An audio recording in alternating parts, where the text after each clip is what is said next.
Assalamualaikum warahmatullahi wabarakatuh. Kami dari kelompok 14 akan mempresentasikan hasil tugas kami yang berjudul Sekolah Bertaraf Internasional, yang beranggotakan 4 orang, antara lain yang pertama Indah Lestari, yang kedua Aulia Habibah, yang ketiga Alfi Khairiyah, dan yang keempat Fauzia Indriani. Pengertian sekolah internasional. Sekolah bertaraf internasional didefinisikan selaku sekolah nasional yang mempersiapkan partisipan didiknya, bersumber pada standar nasional, pembelajaran Indonesia, serta standar pembelajaran lain, baik standar pembelajaran yang berasal dari dalam negeri maupun luar negeri, yang memiliki reputasi secara internasional. Sekolah bertaraf internasional merupakan sebuah jenjang sekolah nasional di Indonesia dengan standar mutu internasional. Proses belajar mengajar di Indonesia ini menekankan pengembangan daya kreasi, inovasi, dan eksperimentasi untuk memacu ide-ide baru yang belum pernah ada.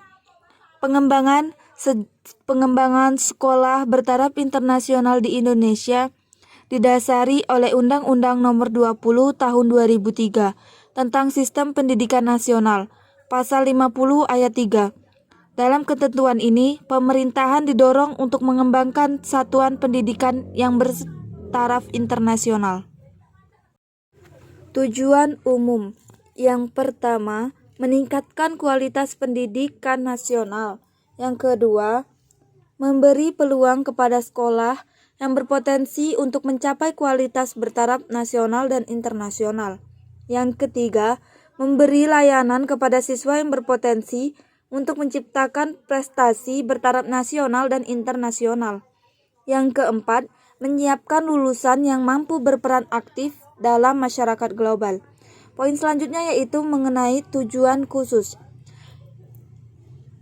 Menyiapkan lulusan SMA yang memiliki kompetensi seperti yang tercantum di dalam standar kompetensi lulusan, yang diperkaya dengan standar kompetensi lulusan berciri internasional, sehingga lulusan menjadi individu nasional yang berwawasan global.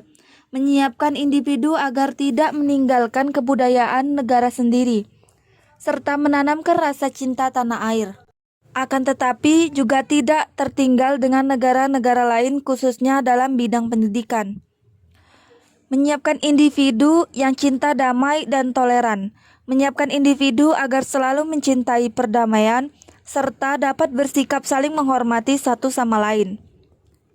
Pemikiran yang kritis, kreatif, dan produktif. Agar individu selalu dapat berpikir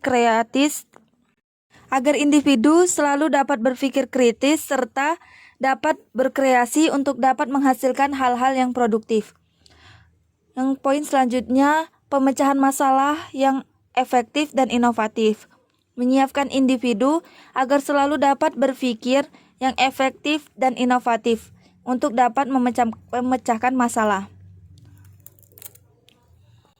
Menyiapkan individu agar menjadi komunikator yang efektif. Menyiapkan individu agar dapat berinteraksi dengan lingkungan secara baik. Menyiapkan individu yang mampu bekerja sama agar mampu berinteraksi dengan masyarakat, baik di dalam maupun di luar negeri. Karakteristik penjaminan mutu ada dua, yaitu output adalah memiliki kemampuan bertaraf nasional plus internasional sekaligus yang ditunjukkan oleh penguasaan SNP Indonesia dan penguasaan kemampuan kunci yang diperlukan dalam era global.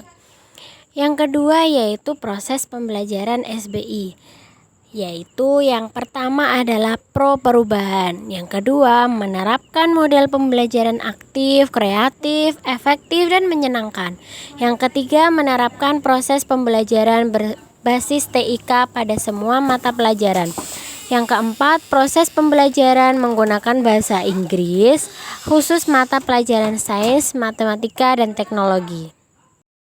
Pengertian sekolah bertaraf internasional. Menurut Depdiknas, sekolah madrasah standar internasionalnya adalah sekolah Islam. Semua standar dan referensi pendidikan nasional standar pendidikan di salah satu negara atau negara maju lainnya memiliki keunggulan tertentu dalam bidang pendidikan, sehingga daya saing di forum internasional. Yang kedua, menurut Peraturan Menteri Pendidikan, sekolah bertaraf internasional merupakan sekolah nasional yang sama dengan sekolah pada umumnya di Indonesia.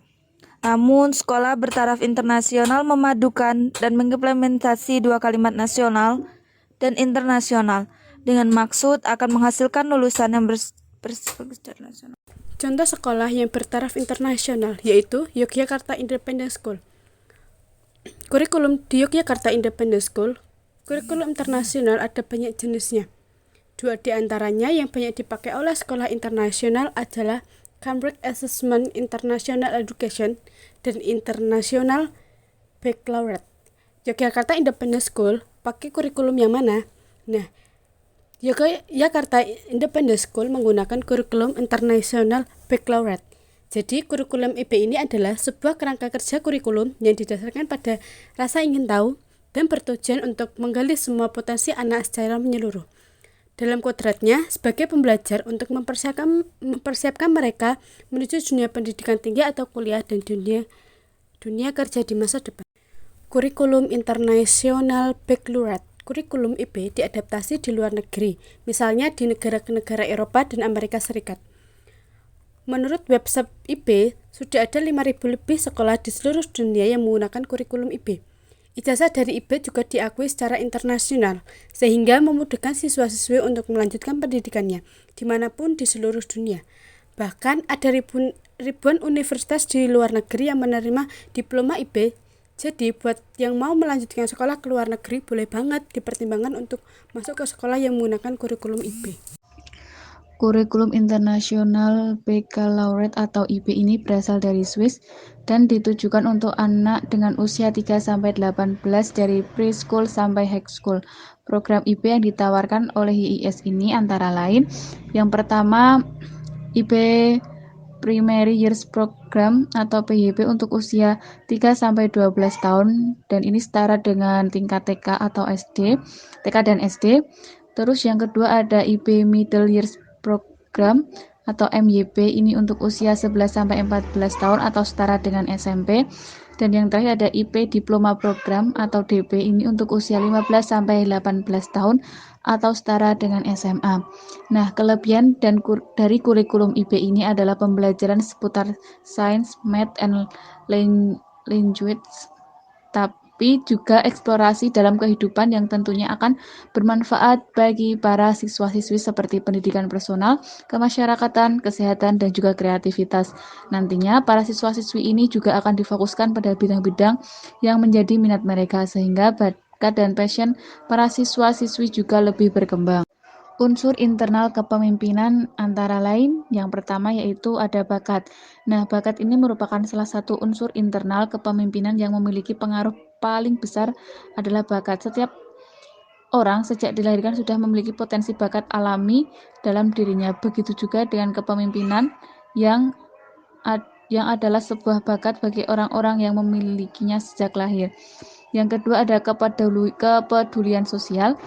Nah, kepedulian sosial ini merupakan kesadaran atau kepedulian sosial seseorang juga menjadi unsur internal dari kepemimpinan ini. Nah, hal ini dapat terlihat dari bagaimana cara seseorang merespon setiap perubahan kondisi sosial di sekitarnya. Kemungkinan besar dia mampu untuk memberi pengaruh bagi orang lain untuk berpikir dan bertindak seperti bagaimana dia melakukannya. Dan yang selanjutnya yaitu ada pemikiran. Nah, ini tentang bagaimana pola pikir seseorang terhadap sesuatu yang ditangkap alat inderanya. Dia mampu menerjemahkan apa yang dilihat, dirasakan, didengar, dan mampu berbicara tentang hal itu. Nah, terkadang ada orang yang tanpa belajar banyak tapi bisa mengetahui sesuatu dengan baik meski tidak secara keseluruhan. Selanjutnya ada unsur eksternal kepemimpinan. Yang pertama yaitu ada pengaruh keluarga. Nah, ini merupakan hal yang sangat penting yang nantinya akan membentuk karakter seorang pemimpin. Keluarga adalah lingkungan yang paling dekat dengan setiap orang dan sangat berpengaruh kuat pada pembentukan unsur kepemimpinan. Meski pengaruhnya tidak sekuat unsur internal, tapi keluarga bisa menjadi inspirasi bagi seorang pemimpin. Yang kedua ada pendidikan. Nah, unsur pendidikan bisa dibilang relatif karena pada banyak anggapan bahwa semakin tinggi taraf pendidikan, maka semakin tinggi pula jiwa kepemimpinannya. Pada beberapa kasus kita akan menemukan orang-orang yang tanpa sekolah tinggi tapi bisa memimpin dengan baik. Nah, selanjutnya ada minat. Minat adalah kecenderungan seseorang untuk menekuni satu hal yang menjadi perhatiannya.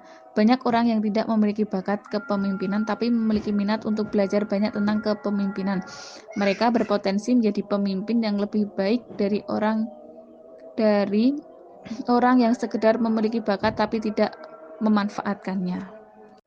Terima kasih, mungkin itu yang dapat kami sampaikan dari kelompok 15. Kurang lebihnya kami mohon maaf. Wassalamualaikum warahmatullahi wabarakatuh.